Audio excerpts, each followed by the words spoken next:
Please get ready for a dictation of transcription number 275 from Sir Kailash Chandra magazine. 5 seconds.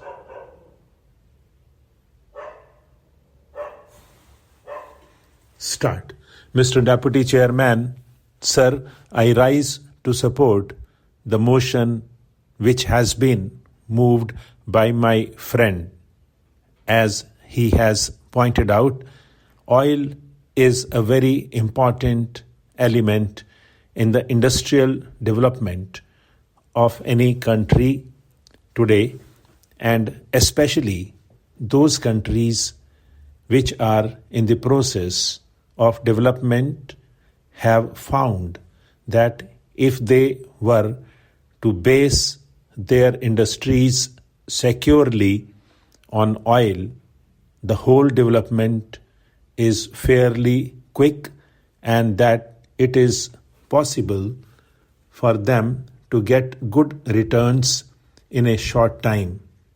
So, while fully agreeing and even emphasizing the need for the nationalization of oil industries in all its aspects in India, I am afraid that because of the past mistakes of the government of India, even if we were to pass this resolution today, it will not be effective in one of the most crucial sectors of the oil industry, namely the oil refineries. When agreements were entered into by the government of India with the oil refineries, many of us pointed out that these were iniquitous agreements and they will work against the interests of this country. At that time, our voice was not heeded, and it was said from the side of the government that they had done all that they could to protect the interests of the country and that the agreements marked a further stage of development in our economy. History has shown that the critics of the government were right and the spokesmen of the government were in the wrong. We know that the present minister in charge of oil is very anxious to see that the oil industry develops as fast as possible in the public sector, and he is doing all he can to see that the industry is so developed. He is also trying to see that the profits that are being earned by the distributing companies as well as by the refining companies are brought to some reasonable level. This House knows how difficult this task has become and how endless negotiations have gone on for years before any concrete results could be had. At first, we had only half decisions. Today, I do not know if any firm decisions have been taken. Decisions not only on the part of the government, but decisions which have been accepted by these companies, and whether the government even today is at all in a position to enforce these decisions on these companies. Then, sir, there is the question of distribution.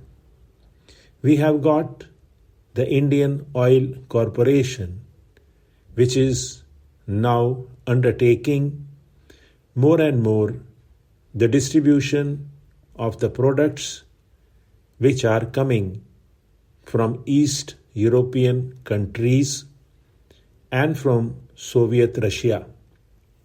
I do not wish to go into the question of prices of these oil products. It is fairly well known that the prices at which Russia and the East European countries sell their petroleum products abroad vary to a very great extent. But what the reason for the variation is, I have got no data to find out. But that need not worry us. After all, we want oil products, and if we get them at cheap rates for whatever reasons, for whatever considerations, we should not mind welcoming the opportunity that has come to us as a result of that. I am quite sure that my country is capable of looking after its own interests in spite of any considerations or any motivations that might be guiding these countries to sell their products to our country at cheap rates. In case these motivations and considerations are not in the interests of our country, we have no data to find out whether these considerations and motivations are against the interests of the country or not. But as long as we are getting these products at cheap rates without any strings attached, I see no reason why we should not welcome that opportunity. And the government has done well in seeing that these products are distributed through the public sector distributing companies. But here again, have we succeeded in mastering the problem of distribution? We are still groping. We read all sorts of reports in the press to the effect that heroic efforts are being made by the Indian Oil Corporation to distribute the products that are coming from abroad.